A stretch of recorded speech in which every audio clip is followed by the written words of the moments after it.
सोचिए अगर ऐसा हो जाए कि आपको कोई कान में आके ये बता दे भाई गूगल का जो रैंकिंग फैक्टर वाला एल्गोरिथम है ये फैक्टर हैं और अगर आप इसको ब्लॉग में इम्प्लीमेंट कर लेते हो तो आपकी ब्लॉग की सारी रैंकिंग टॉप पे हो जाएगी।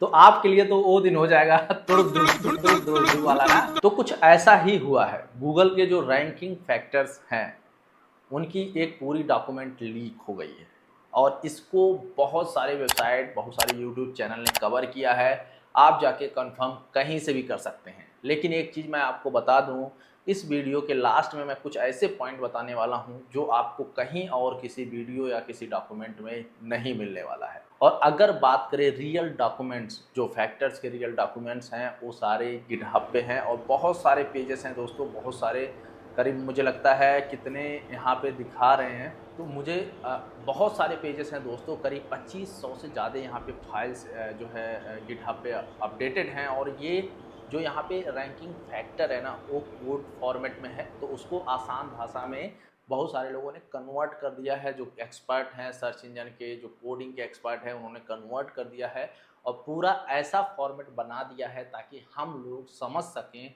ये कौन कौन से रैंकिंग फैक्टर्स हैं। यहाँ पे मैं आपको कुछ खास ऐसे ही रैंकिंग फैक्टर्स के बारे में बताने वाला हूँ जो कि गूगल लीक्स डॉक्यूमेंट से निकाले गए हैं और उनका इस्तेमाल करके वेबसाइट में अच्छा इम्प्रूवमेंट लाया जा सकता है। लीक्स डॉक्यूमेंट के हिसाब से जो गूगल का एक रैंकिंग फैक्टर है जिसका नाम है साइट अथॉरिटी।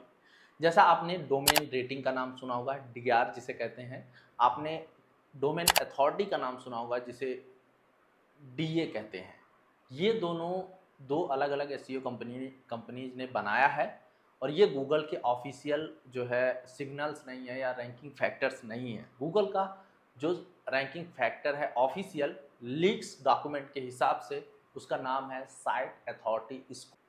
जो साइट अथॉरिटी है वो कैसे कैलकुलेट की जाती है, ये based on content quality, keywords placement, keyword stuffing score, internal linking, site structure, ठीक है, backlinks quality, relevant backlinks on site, ये सारे फैक्टर मिल के जो है किसी वेब पेज को एक नंबर देते हैं जिसे गूगल साइट अथॉरिटी कहता है। और गूगल उसी नंबर के बेस पर सर्च में उसे पोजीशन देता है। ये पहला पॉइंट है। ऐसा नहीं है कि किसी केवल इसी की वजह से, बट इसमें बहुत सारी चीज़ें मिली हुई हैं तो इसका जो वेटेज है वो ज़्यादा हो सकता है। लीक्स डॉक्यूमेंट के हिसाब से जो दूसरा जो फैक्टर है उसका नाम है नाउ बूस्ट। इसको आप सर्च क्लिक सिग्नल्स भी मान सकते हैं, सर्च इंजन क्लिक सिग्नल। और यहाँ पे सिंपल सा अगर मैं इसको कहूँ तो जो सर्च पे, जो सर्च रिजल्ट में जो पेजेस दिखते हैं, जो टॉप 10 टॉप 100 जितना भी मान सकते हैं, ज़्यादातर क्लिक्स टॉप 10 के अंदर ही आते हैं। तो जो टॉप 10 में होते हैं रिजल्ट्स, उनमें जिस पे सबसे ज़्यादा क्लिक्स आता है उसकी रैंकिंग बूस्ट कर दी जाती है। और इसे एक तरीके का मान सकते हैं, जिसका सर पे सीटीआर हाई होगा उसकी रैंकिंग इम्प्रूव हो जाएगी। अब इसको मैं और आसान तरीके से अगर समझाऊँ एग्जाम्पल के लिए, सपोज आपने कोई पोस्ट लिखा और पोस्ट गूगल पे रैंक कर रहा है पहले पोजीशन पे और उसके नीचे ठीक और एक पोस्ट रैंक कर रहा है, बट क्या हो रहा है कि आपका पहले पोजीशन पे पोस्ट आ तो रहा है बट जो क्लिक्स हैं वो दूसरे वाले पोजीशन को ज़्यादा मिल रही हैं। तो गूगल क्या करेगा, उसका रैंकिंग इंप्रूव करके पहले पे कर दे, हो सकता है आपका ड्रॉप करके पहले पे, दूसरे पे नहीं और नीचे भी कर दे। तो इसको सही करने का जो तरीका है वो मैं कई बार बता चुका हूँ कि अपने टाइटल्स को कैची बनाइए। इवन जब से डिस्कवर आया है, जब से डिस्कवर पे लोग काम करने लगे हैं तब से टाइटल को कैची बनाते हैं। बट सर्च के लिए टाइटल क्लिक वेट बनाना एक अलग चीज़ है, डिस्कवर के लिए एक अलग चीज़ है। दोनों में अलग अलग फैक्टर काम करते हैं। तो इसके बारे में आपको लर्न करना होगा या हमारे चैनल पे बने रहिए, हम आपको ये चीज़ें सिखाते रहेंगे।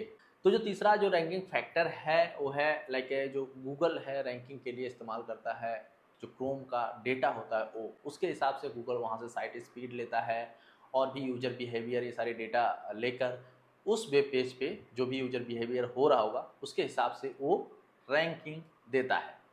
ठीक है, ये एक सिग्नल है। इसके बाद यहाँ पे जो नेक्स्ट है ऑथर्स बायो। वेबसाइट में ये बहुत ही इंपॉर्टेंट वैसे भी होता है और जब से EEAT अपडेट आया है तो इसको एक प्रियोरिटी मिलने लगी है कि हर एक टाइप के कंटेंट के लिए एक एक्सपर्टीज एक्सपीरियंस वाला ऑथर होना चाहिए। तो यानी जो भी वेबसाइट बना रहे हैं उसमें ऑथर पेज बहुत ही इंपॉर्टेंट रोल रखता है वेबसाइट रैंकिंग के लिए, और ख़ासकर जब आप उस फील्ड में एक्सपर्ट हों तो ये बहुत ही इंपॉर्टेंट हो जाता है और ये हेल्प करता है आपके कंटेंट की रैंकिंग बूस्ट करने के लिए।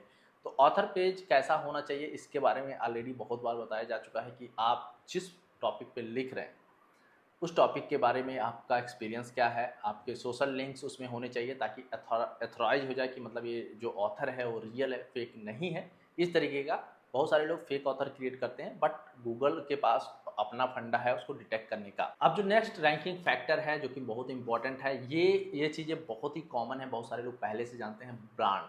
मतलब जो भी चीज़ें आप कर रहे हैं, लाइक ब्लॉग बना रहे हैं, वेबसाइट बना रहे हैं, तो उसको एज ए ब्लॉग वेबसाइट की तरह ही केवल नहीं काम करना है, यानी सिंगल एंटिटी नहीं बनाना है, उसे एक 360 ब्रांड बनाना है ताकि आपके वेबसाइट का लोग नाम जाने, वेबसाइट से आपका लोग नाम जाने, आपके नाम से वेबसाइट का लोग नाम जाने, जैसे रिलेट कर पाएँ और आपका नाम डाल के आपकी वेबसाइट को सर्च करें या फिर आपकी वेबसाइट को पर आपका नाम सर्च करें, ऐसा मतलब वाइस वर्सा हो सकता है। मतलब 360 आपका वर्चस्व हो उस ब्रांड पर। अब एग्जांपल के लिए मैं आपको बता दूं, जैसे शाउट मी लाउड हर कोई जानता है कि ये हर सर की साइट है, हर सर का वेबसाइट है, मतलब ये उनका एक तरीके का ब्रांड है और लोग सर्च करते हैं शाउट मी लाउड, हर्ष अग्रवाल, ठीक है। तो ये आप समझ सकते हैं इसकी कितनी वैल्यू है। अब जो नेक्स्ट है वो है टाइटल। जो भी ब्लॉग पोस्ट हम लिखते हैं उसमें जो टाइटल का बहुत ही इंपॉर्टेंट रोल है इस डॉक्यूमेंट के हिसाब से, बट इसके ऊपर बहुत अलग अलग लोगों के, अलग अलग एक्सपर्ट के अलग अलग ओवर व्यू आ चुके हैं कि लाइक एसईओ में टाइटल में जो कीवर्ड पुट करते हैं काम करता है या नहीं करता है, वो अलग की चीज़ है। बट डॉक्यूमेंट के हिसाब से जो जानकारी मिली है कि टाइटल एक इम्पॉर्टेंट फैक्टर है और टाइटल में कीवर्ड्स का होना जो कि आपका टारगेट कीवर्ड है वो बहुत ही इंपॉर्टेंट रोल लगता है। लाइक जैसे कि हम बात करते हैं टॉप, फॉर एग्जांपल जैसे top tourist place in Delhi, जैसे स्मार्टफोन रिव्यूज, ठीक है।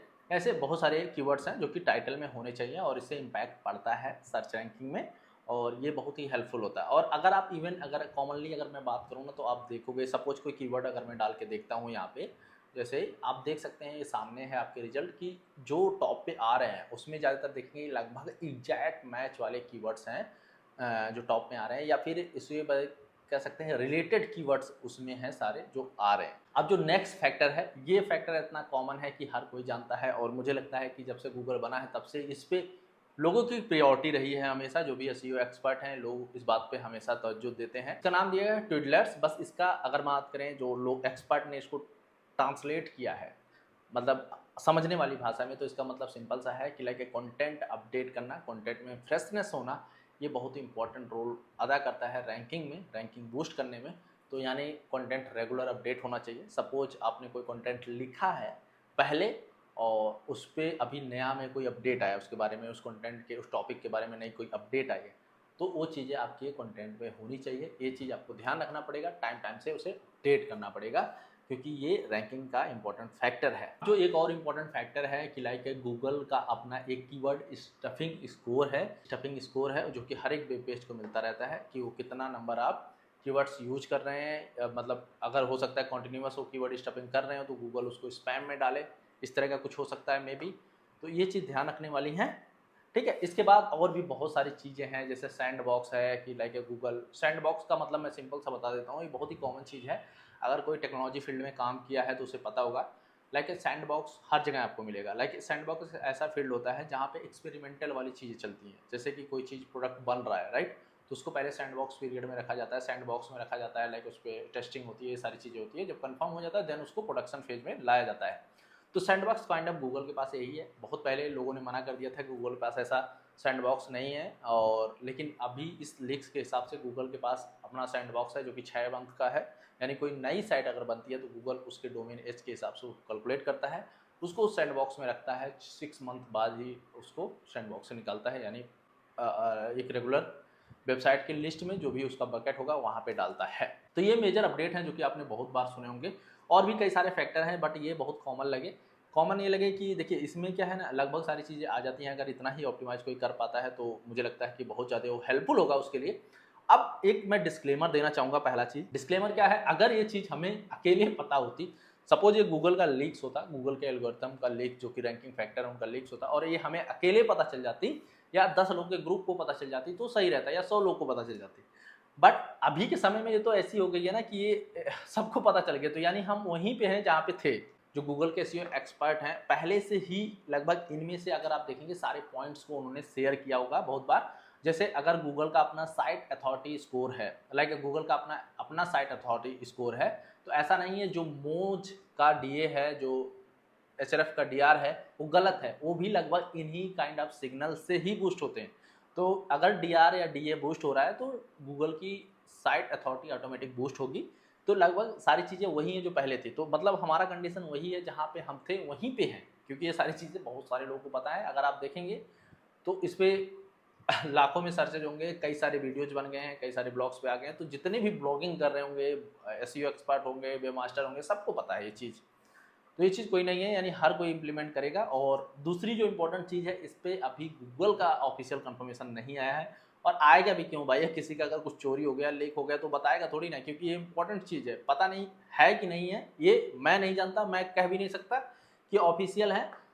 बट एक लोगों को ऐसा मानना है कि हो सकता है ये ऑफिशियल हो भी, क्योंकि इतना बड़ा डॉक्यूमेंट कोई बना के कैसे भेजेगा भाई? 2500 पेजेस के डॉक्यूमेंट्स हैं, 14,000 से ज़्यादा फैक्टर्स हैं उसमें, तो ये आसान नहीं है। ये सब चीज़ें एक साइड रखते हैं, मैं अगर आपको पूरा बताऊं तो सेम वही चीज़ है, आपको अपने ब्लॉग पे अच्छे से काम करना। एक चीज़ जो इसमें मुझे सबसे इंपॉर्टेंट लगी, ऑथर वाली चीज़ें लगी।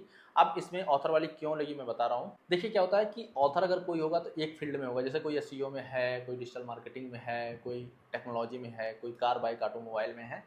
तो जब आप ऑथर प्रोफाइल अपना क्रिएट करो या फिर उस एक सिंगल ऑथर प्रोफाइल से जो कंटेंट बनाओ, तो आप एक तरह का कंटेंट बनाओ, वो मुझे लगता है ज़्यादा हेल्प करेगा, वो ज़्यादा इंपॉर्टेंट है। अगर आप लाइक आप जो आपने ऑथर प्रोफाइल बनाया, ठीक है, अब आप उसमें सारी चीज़ें मेंशन कर रहे हो कि आप टेक पे भी लिखते हो, आप पॉलिटिक्स पे भी लिखते हो, आप ट्रेवल पे भी लिखते हो, सब पे लिखते हो, तो खाचू पाचू हो जाएगा। तो गूगल ना को ये गलत इंडिकेट जाएगा कि ये बंदा मतलब जो इसका प्रोफाइल है और इसके प्रोफेशन से मैच नहीं कर रहा है। तो जो प्रोफाइल बनाए उसको प्रोफेशन से मैच कराएं, यानी जिस तरह का अपना ऑथर प्रोफाइल बनाए उसी तरह का कंटेंट लिखें। और अगर आपको लगे ऐसा तो आप यूज़ कर सकते हैं, बहुत सारे टेक्निक हैं, ठीक है। होप आप सभी को ये वीडियो पसंद आया हो। अगर आपका कोई भी सुझाव है, सवाल है, तो कमेंट में हमें बता सकते हैं। और मिलते हैं नेक्स्ट वीडियो में, तब तक के लिए आप सभी का धन्यवाद।